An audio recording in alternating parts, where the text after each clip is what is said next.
In the heart of the city's most glamorous restaurant, where chandeliers glittered like stars and laughter from the wealthy echoed across polished marble floors, she was invisible. A simple waitress in worn shoes carrying trays no one cared to notice. To the rich, she was just part of the furniture, silent, forgettable, replaceable. At one table sat the powerful, a hedge fund mogul, his diamond-draped wife, and their shallow friends. They mocked her shoes, her silence, her very existence. Every cruel laugh cut the air sharper than a knife. Yet she never faltered. Her hands steady, her eyes calm, she moved through the storm like a shadow. But fate has a way of revealing truth. That night, when fear swept the room and panic shattered the wealthy facade, she stood where no one else dared. Her courage, quiet yet unshakable, turned whispers of doubt into stunned silence. And then it happened. From the farthest corner, a man rose. Not just any man, but a billionaire whose word carried more weight than all their insults combined. He looked at her not as a servant, but as the only one in the room who mattered. With one gesture, he shattered their cruelty and gave her back the dignity they tried to steal. This is not just the story of a waitress. This is the story of strength hidden in plain sight, of respect earned in the unlikeliest of places, and of the moment the ignored became unforgettable. The restaurant shimmered like a jewel at the heart of Manhattan's nightlife. Its name alone, Licio, carried weight. Gold lettering glowed above the glass doors, and from the moment you stepped inside, the world outside ceased to exist. Crystal chandeliers dangled like captured constellations. Polished marble reflected every flicker of light, and the hum of conversation was a performance in itself. Here the wealthy didn't just eat. They displayed themselves. Among them drifted the invisible, the ones who moved quietly, carrying trays and clearing glasses, wearing uniforms that blurred them into the background. They weren't guests. They weren't important. They were staff. And of all the staff in that grand hall, one woman in particular stood out only because she didn't stand out at all. Her name was Anna Carter. Black slacks that had faded from too many washes, a white shirt pressed but worn at the seams, shoes that squeaked faintly when the floor was too polished. Her dark hair was pulled back into a plain ponytail, her face scrubbed free of makeup. To the glittering crowd, she was a shadow, a vessel to carry their drinks, their plates, their careless demands. If she was noticed at all, it was as a target for casual mockery. But Anna carried herself with a quiet steadiness. Her hands did not tremble when she set down fragile crystal glasses worth more than her monthly rent. Her eyes, the deep brown of polished wood, scanned the room not nervously but with a soldier's clarity. She wasn't nervous, she wasn't flustered. She simply was. That calm irritated some. It was too much like dignity, and dignity in a waitress was easy prey. At the corner booth, the most powerful table of the night had gathered. Richard Vance, hedge fund king with silver hair slicked back and a Rolex catching the light, leaned into the leather seat like a man who owned not just the table, but the building, the city, maybe even the people around him. His wife Candace sat beside him, draped in a gown the color of deep scarlet, her smile sharp enough to wound. Across from them, Derek, a young crypto trader with the tan of someone who vacationed more than he worked, grinned with a kind of hunger. His girlfriend, Lauren, dangled diamond earrings like trophies for the room to see. When Anna approached their table with a bottle of Bordeaux balanced gracefully on a tray, Richard's eyes narrowed. He tapped his glass with the casual cruelty of a man who enjoyed breaking things he couldn't build. "Careful with that Bordeaux," he drawled, his voice pitched just loud enough for the surrounding tables to hear. "One drop and you'd owe more than your salary." The table erupted in laughter, sharp and theatrical. Candace leaned closer to Richard, covering her mouth with a manicured hand as though the joke was too scandalous. Derek slapped the table, grinning wide. Lauren tilted her head toward the waitress and stage whispered, "Probably the closest she's ever been to something like this. Unless she was scrubbing a kitchen floor." Anna lowered the bottle, her expression unchanged. Her fingers turned the corkscrew smoothly, the cork sliding free with a soft pop. Not a tremor in her wrist. She poured the wine in a slow, steady stream, crimson liquid catching the light as it filled Richard's glass to the perfect line.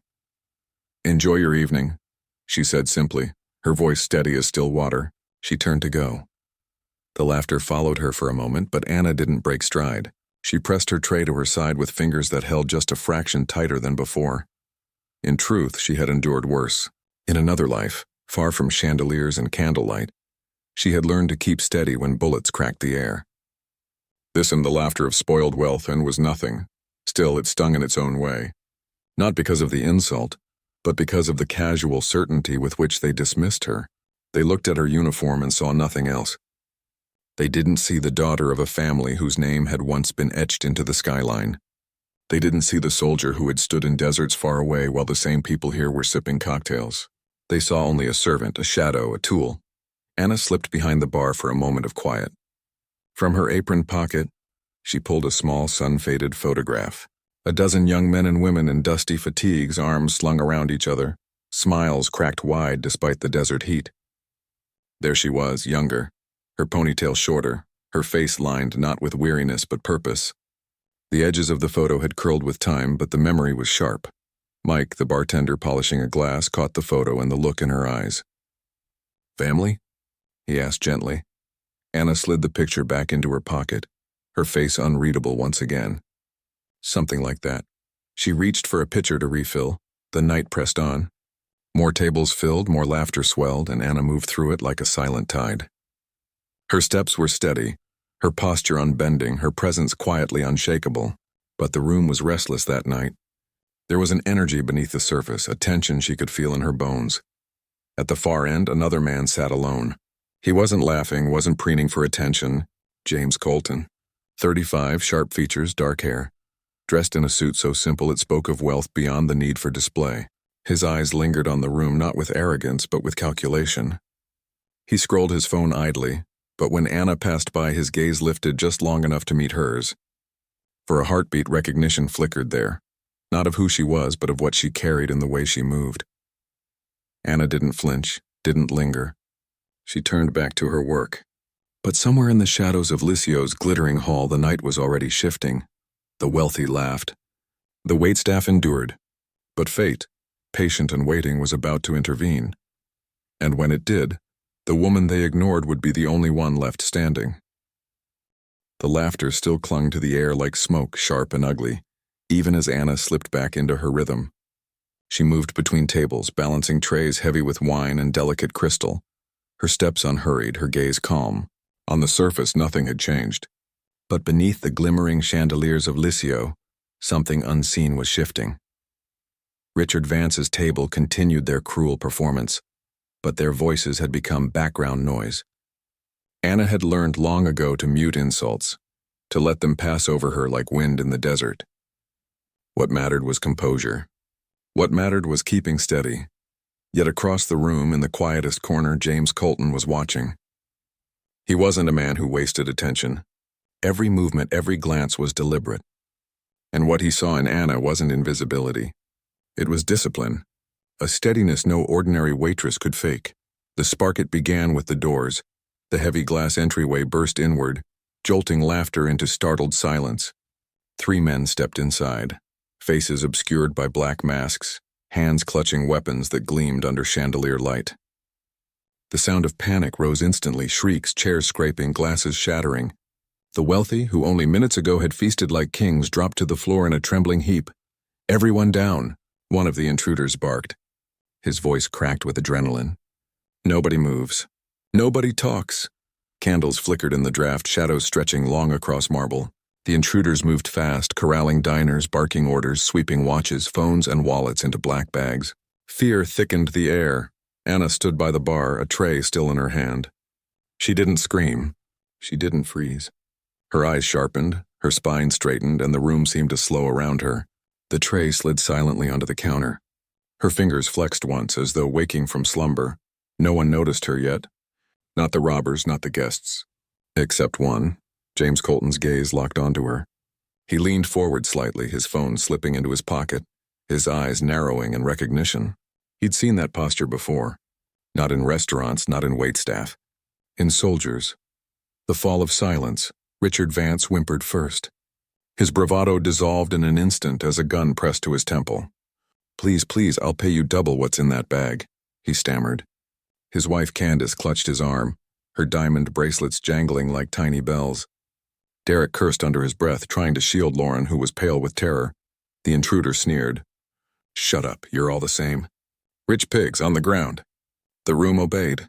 The glittering elite, once loud and arrogant, now lay trembling like frightened children. Only Anna remained standing.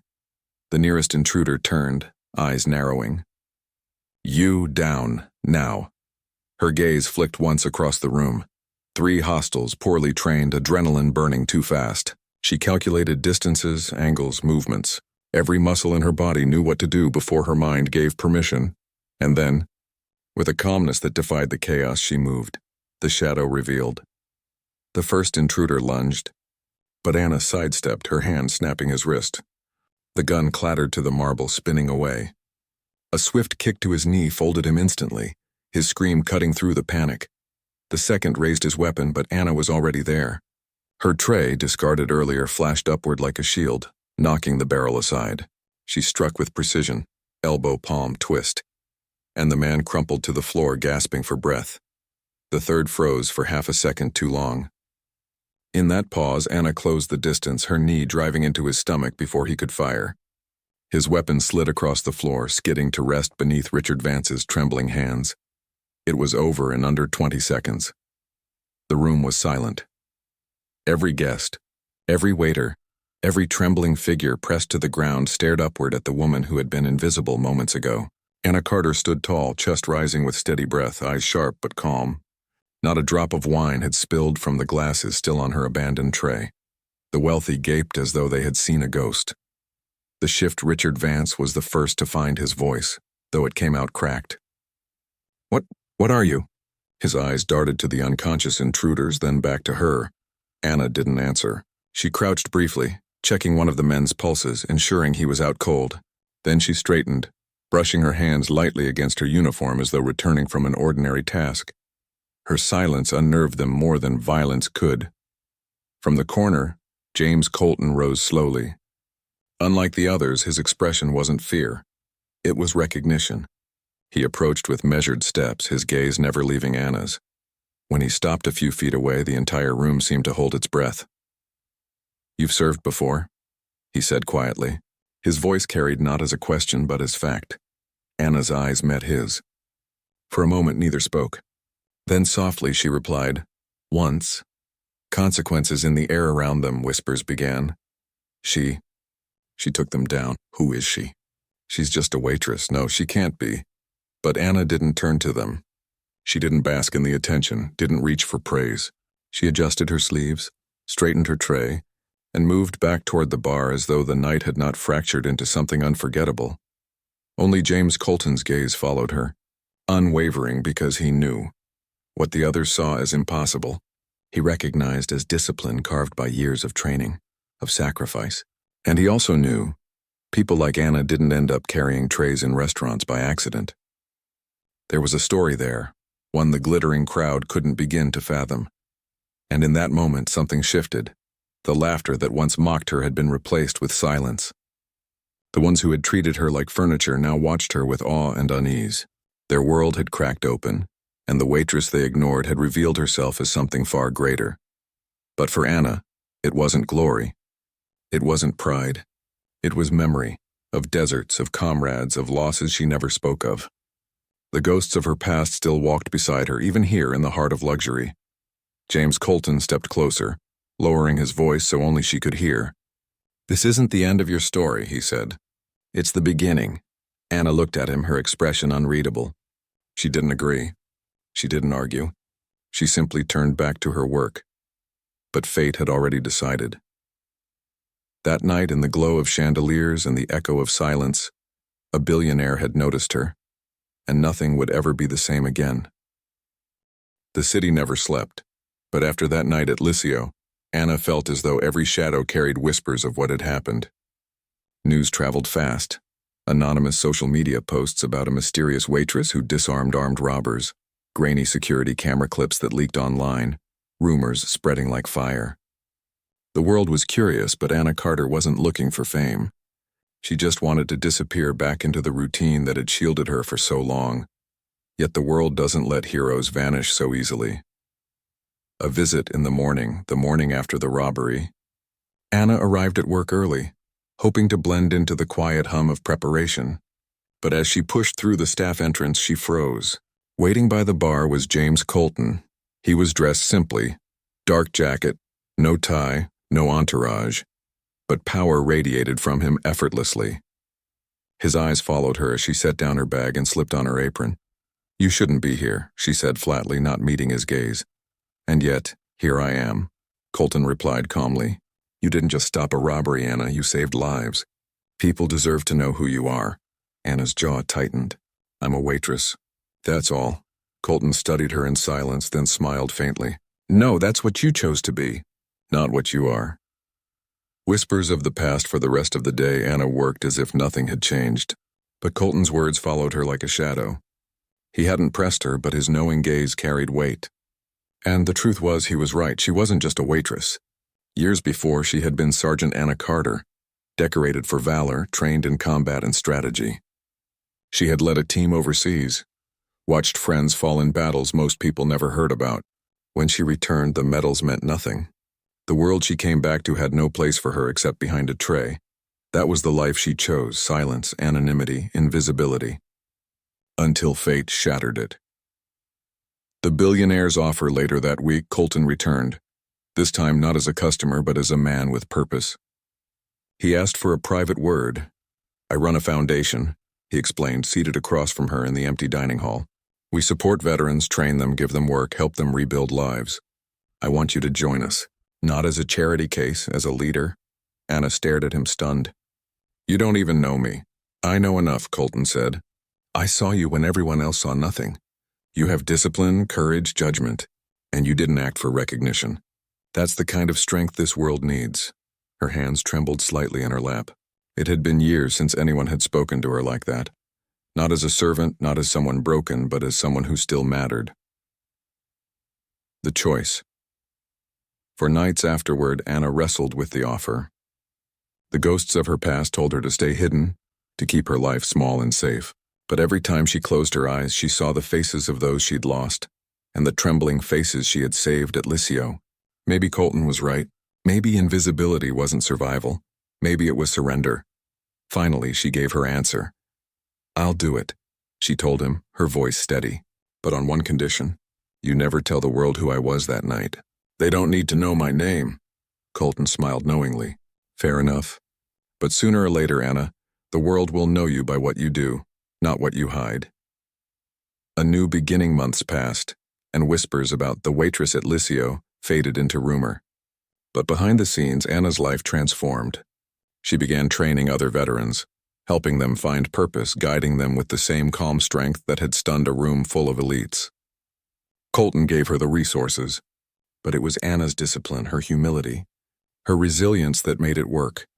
The woman who had once been invisible was now changing lives, quietly, without headlines, without applause. And though the world may never know the full story, one billionaire did. He had seen her strength, her dignity, her fire, and he knew that the night Anna Carter rose from the shadows, the world itself had shifted, even if she never claimed the credit. Because true dignity, as Anna proved, doesn't demand recognition. It simply is.